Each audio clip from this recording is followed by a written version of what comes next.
Welcome back to the Modern Day Way podcast. We've taken a couple of weeks off here, a couple of vacations, and ultimately, we've been getting deals done. Somebody had a baby? I did have a baby. You had a baby? I did have a I baby. don't think you. Are you sure you had the baby? It's as close to as me having a baby as I'm ever going to get. Okay? That's true. Yeah. Congratulations. Laying at a baby. Congratulations to both of us. Okay? Yes. So, life's been good. We've been knocking it out of the park, and we're going to get into some of the real side of real estate today. Because when folks are looking in from the outside, they think it's all butterflies and rainbows a lot of the time. And honestly, it is. I'm not going to lie. But there's still stuff that sucks. There's still road bumps. There's still, stuff you got to get through. And being able to not focus on the little things that pop up, that in the big scheme of things, it might seem like it sucks right now, but it really doesn't matter at the end of the day. And being able to get over that road bump with not messing up your tires at all makes a big difference. So, Rich, you want to get into some of the real side? Yeah. So a lot of what we've been experiencing the last few weeks is not so much just an issue of what can go wrong or poor timing or things like that. That happens across the board pretty consistently. If you get into real estate, especially in rehabbing, you are going to have things come up that you didn't expect. You're going to have cost overruns, time delays. Our job is to minimize those, to see as many as we can. But ultimately, the big problems, the things we have to do for those is have a secondary plan of action. Mm-hmm. And that's usually around things like financing. It's around things like closing dates, things like move-in dates if you're talking about rent, especially when we're getting into multifamily and looking at considerations like colleges opening up, springtime, the way that changes, the monthly average. And so really what we're going to talk about today is always having a plan B, and if you can, having a plan C. Mm-hmm. Having a plan B, C, and sometimes you get all the way to Z. But that's just the fact, right? And you're not going to lose a deal over being at option B or C. Okay? That's just your backup plan. And if you're smart about it, you're going to make money either way. And the deal is going to be successful. So, an example, we'll do a simple little example, okay? From this yesterday, I got a phone call. And what was that phone call? I got a relatively small flip going on, residential rehab. And I get a call. I had just replaced all the electrical in the house. So we were going from knob and tube to Romex, so new electrical, brand new 200 amp panel, whole brand new mast, which is the service line that goes out of your house going to the city. And my electricians go over there to wrap a couple things up. And I get a phone call. Hey, Sam, all your electrical was ripped out of the basement. You know anything about that? No. I mean, I just went down there myself and ripped the electrical out. Just the fun Saturday afternoon activities. But little, hiccup. And a lot of the time, you'll hyperfixate on one little thing.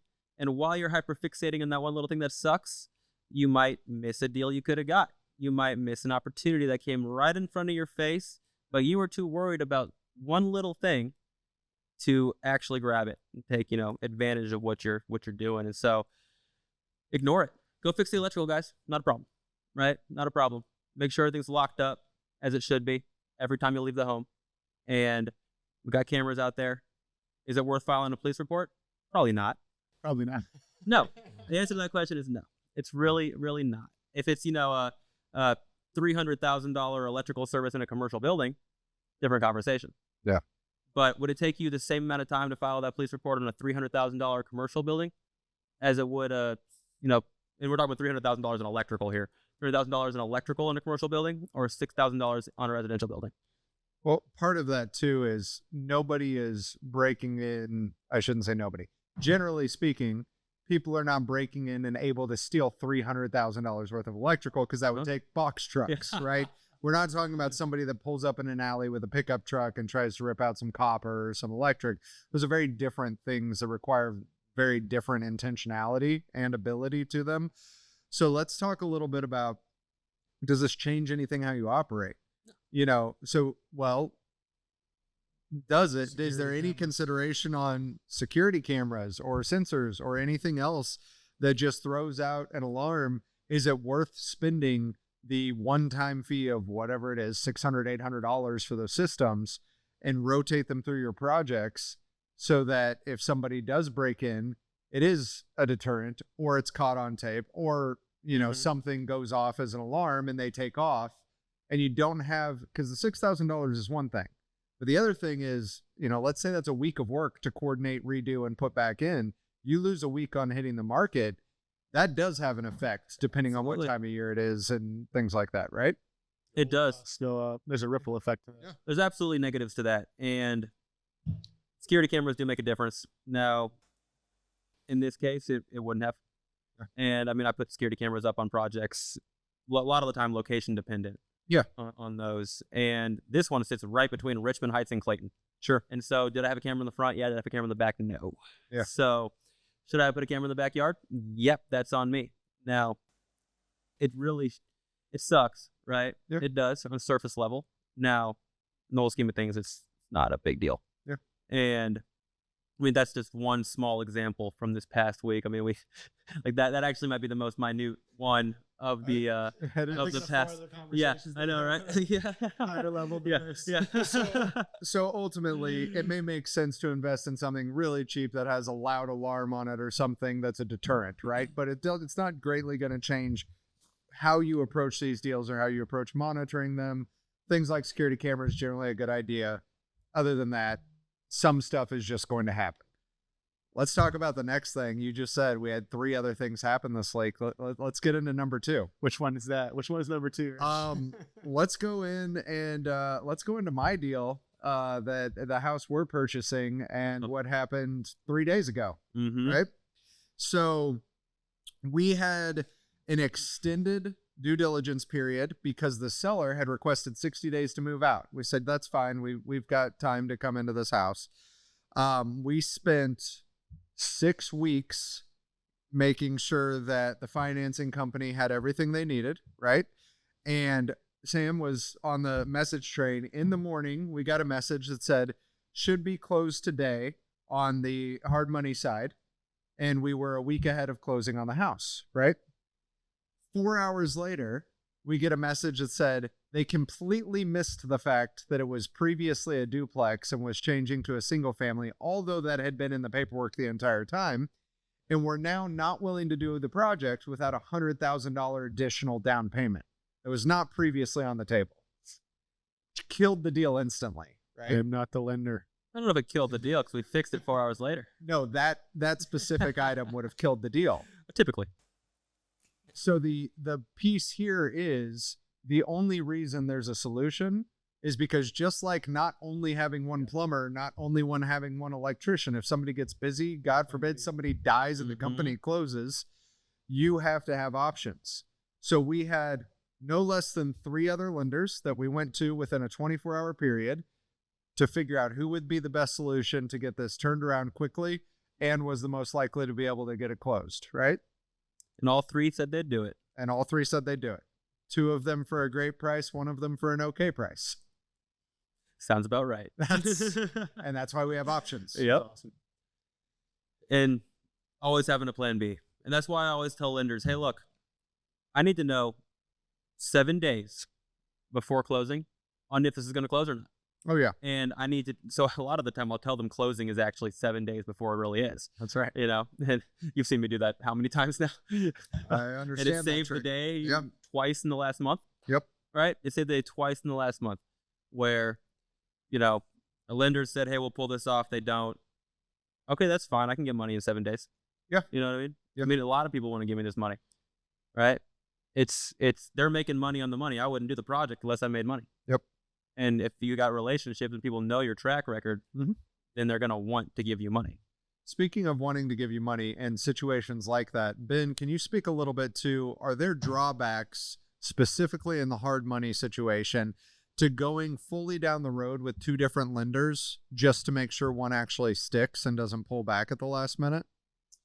Other than the price of appraisal, you know, if you have to do an appraisal for each one, what are the potential drawbacks? other than the price of the appraisal and the amount of work that it takes to apply for 2 loans, Mhm. it definitely doesn't hurt to get multiple opinions and to get a loan commitment for multiple people. Credit checks. Credit checks. And this may be a little bit different in the non-traditional, non-QM, hard money space. Mm-hmm. As to the residential space, conventional FHA, VA, USDA, kind of the space that I work in every day, if you start applying for loans with multiple lenders, you have a 45-day period that gets your credit pulled by multiple lenders, and it counts as one credit pull. Mm-hmm. So you can get multiple opinions, multiple loan estimates. You can even go get multiple loan commitments from multiple lenders. Mm-hmm. If that's, makes you feel better, it's awesome. It could be the thing that ends up saving the deal, though. Yep. And it's probably going to get you a better rate in terms as well. Yep. So multiple opinions is never a bad thing.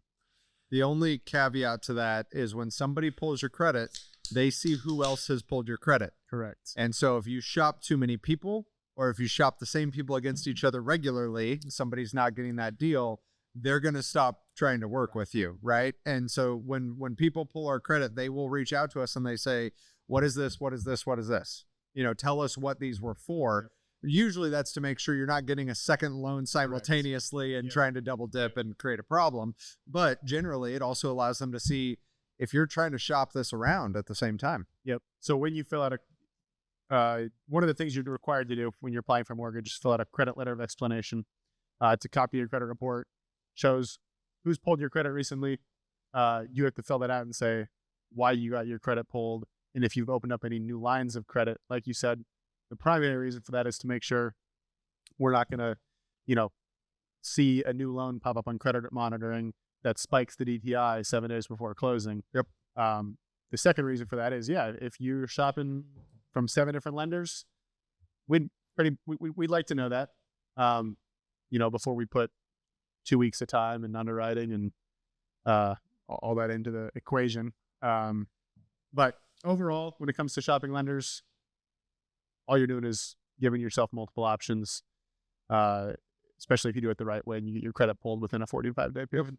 Be honest, be open. Be honest, be open with your lenders. Let people know you're shopping. I always tell people to shop Benjamin.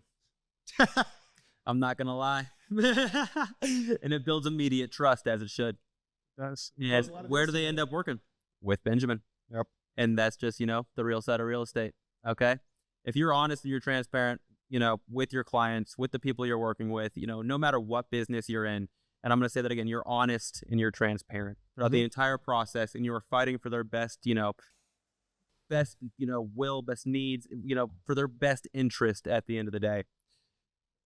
You're going to get a book of business that blows you away. And it's going to be way quicker than you can imagine. And in this case, shop the bank and tell them you're shopping them. I guarantee you'll get a 0.5% lower rate. That's a strong guarantee. I don't know. I'd go I've that seen far. it about 180 times. Sometimes that's impossible. 200 times. Okay. But the approach is, if it's possible, they're probably going to try to get that done. Right. Yep. 0.5% is not that much.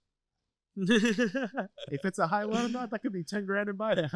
Oh, I know. Well, no, yeah, it could be, right? But I mean, we don't have to get into all the details on how people make money inside of lending, but we could. And, where would that take us? Well, it's definitely tied to an interest rate. Yep. And so if you're not shopping a lender, what are they doing? Well, interest rates, the bank makes some money, right? How do they make the money? All right. We don't have quite that much control over it. We're not just able to charge whatever we want in order to make whatever money we want. That's not how it works at all. Yeah. So clarify that point there. Yeah. Clarifying that point. And this doesn't go for Benjamin. Benjamin's going to give you the best rate he can because he's a good freaking dude. Okay. And I work in residential lending, which is not the same as some of these non-QM and commercial spaces that we're talking about. Mm-hmm. We referenced this here. Yeah. It's a little bit different. But just tell the bank you're shopping them a little bit and say it nicely.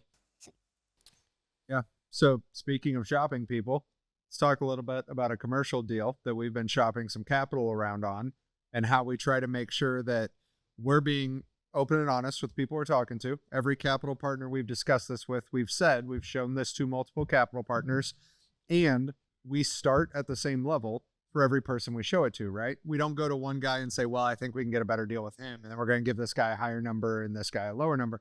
We walk in and everybody sees the exact same deck. They have the same information and they have the same numbers. So if we offer a certain percentage return in terms of interest and then a percent of equity, we start that conversation the same across the board. We give everybody the same opportunity to either take it or react to it, right? And yeah, exactly. And kind of where my standpoint was, is strictly in the residential space for your typical, mom and dad home buyer. Okay. Sure. Or, somebody who's looking for a Fannie Freddie product in a residential space. Now, those relationship banking, right? So on the commercial side, in a hard money facet or a private money facet, you've already got those terms, and those are the terms. Okay. And they're not going to change those no matter if you're, who you are at the end of the day in a lot of ways. So like from a rehab standpoint, there's a basis that they work off of inside their company, and if it doesn't fall inside of that basis, they're not going to take the loan because they have private investors that only invest because it's on that basis. So if you're working with like a private capital partner that's a hard money lender of sorts, that's really more relationship at the end of the day, and they're loaning you money because you've been able to produce. Now, if it's 1,000 banks around the world, which is way more than that can lend you on a Fannie Freddie product, it's a whole different kind of conversation. So understanding, what you're trying to do ultimately and the kind of loan that you're trying to get is important, because you also don't want to ever make enemies in the space either. Right. Which is why, again, don't make enemies. So that's why when we go through and we spread that across the board, you don't end up, it's amazing how many people are just 2 degrees of separation away, right? And if one person comes to another and says, well, they offered me this and they offered you that, that's not a place we want to work in. It's not a place we want to be in. That's what keeps us with option A, B, and C, right? Whereas it keeps us with some different private equity lenders that we've worked with before, or pref equity, where they come in and they actually want a piece of the project. It keeps us in those space with those people that we can go back and say, hey, person B, you got this one. We also have this other deal. And if you have limited capacity, C or A might take the next one, right? And so we do that because they feel like they can come back to us consistently. We feel like we can go back to them. It's mutually beneficial, and it keeps that pool open. Because if we go down to one person, and one person has a life event and all of a sudden they can't fund things, then we're sitting on our hands, or a deal falls through or whatever. And we're just not interested in being in that space. Not at all. It's always good to have options. You always need to have options. Yep. And go into a deal with knowing you're out. Okay. Like am I going to refinance this or am I going to sell it? And that can change. Okay. Yep. It's okay for that to change. Yep. That's also having options, but the type of rehab you do should be based around one or the other.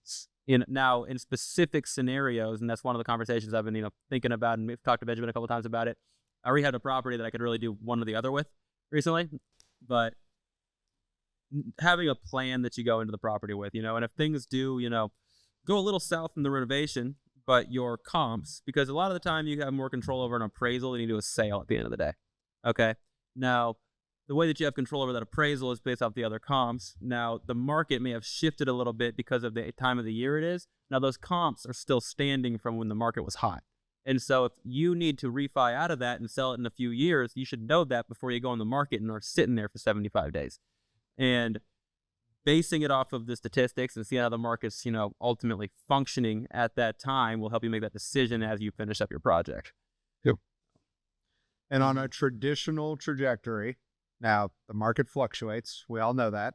But if you look at the total track of the market across years and years, if you have projects that last a year, 2 years, especially larger commercial projects, you are generally going to see a higher comp by the end of the project than when you started.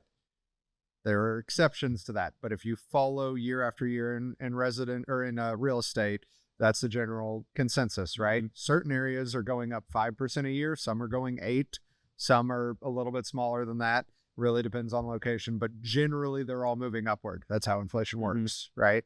And so if your project works with comps from day one, you have a couple hiccups and you get to the end and your out was either a refi or sale, a lot of times those can balance out. Now, obviously have your contingency, have your parachute plans in place, But it's kind of incredible how many times at the back end you're like, man, I lost $6,000 doing this on something that's only got an $80,000 spread in it.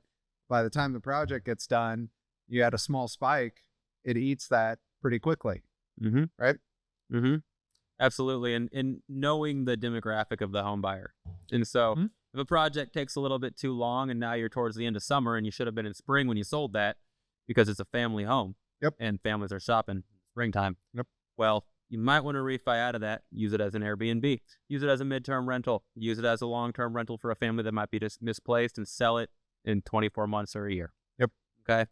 Knowing where your market stands make a huge difference. And I would say on the residential side, that's a lot more of a component than the commercial side in a lot of ways, because the commercial side is completely pro forma, and ultimately what is the cap rate and how much money is that property making on an annual basis. And there's some, just, this is a total side note, but there's a couple of tricks to make that work for you, right? So one is, when we do rentals, a lot of people know the standard trick to do. If you stay here a year, you get X rent per month. But if you sign a 2-year lease, we'll knock this much off, or we'll give you this incentive of 1 month free, or whatever the case may be. But the thing is if you're in poor timing, whether that's related to the number of units you have rented at that time, or if it's the time of year, you can also incentivize something like an 18-month lease. And it's actually a really simple thing to create a win-win, so that you can get yourself back to the right time of year. That person gets a slight discount or some kind of incentive. And then all of a sudden you're fixing your own problem by doing something that feels like a favor to them, which at the end of the day is just mutual, right? That's our job, is to make sure the client or the person using our product feels like they're getting the best value, and us managing the system so that we get the best value out of it. Absolutely. And that's real estate in a nutshell. And everybody looks at real estate as some, Uber negotiator. Let's take the other guy down. That's not, it's not how it works. If you're actually in real estate, you realize there are win-wins. Now, somebody a lot of the time does get a better deal than somebody else. Yeah. And that's a fact. Now, you still wanted to sell your house, and so you did that. Okay. And somebody might have gotten a little bit better of a price for it than you could have gone a different route with, but I guarantee you there was still some benefit to that price that you got. And being aware of that, and real estate can really be friendly. You just gotta be smart. And if you're smart about every transaction, when I say smart, you're actually totally thinking about it, and you're asking people for guidance if you don't know what you're doing. If you don't know what you're doing and you don't have a business coach to direct you, you go to somebody who is good at it and has done it, and you put pride to the side and you ask them and you get advice from them. And I guarantee you, I know a ton of successful real estate investors, and I would be shocked if any of them told you, yeah, no, man, I'm not going to give you the time of day. Yeah. That's just not how these people work. So, especially in St. Louis. Yeah. One of the reasons I love the St. Louis market. Every investor is trying to help the other investor out. Yep. And it's cool culture. Yep. Let's talk about statistically where not to go for that help.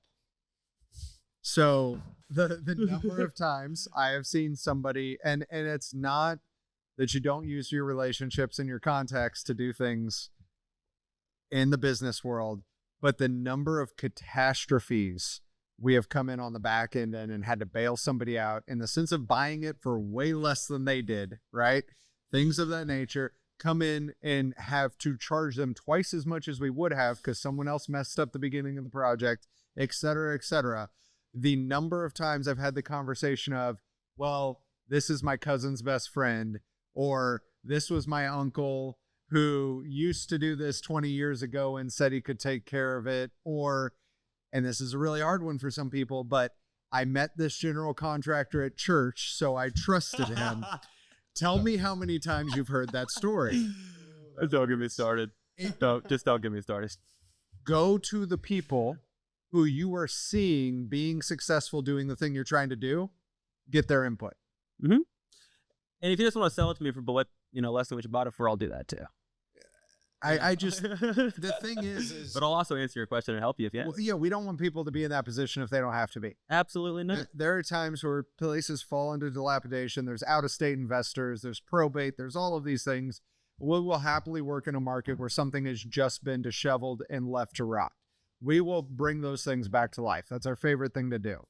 I do not enjoy watching somebody try to do something and fall on their face and go in and being like, well, this is the only value for this. That's not my favorite time of day. Not at all. And some people make their entire living off of that.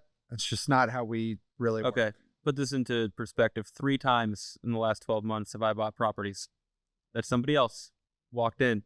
They purchased it. They got it. They started doing the work and they literally been bankrupt. Yeah. And I bought it off the market and I bought it for less than what they purchased it for. Yeah.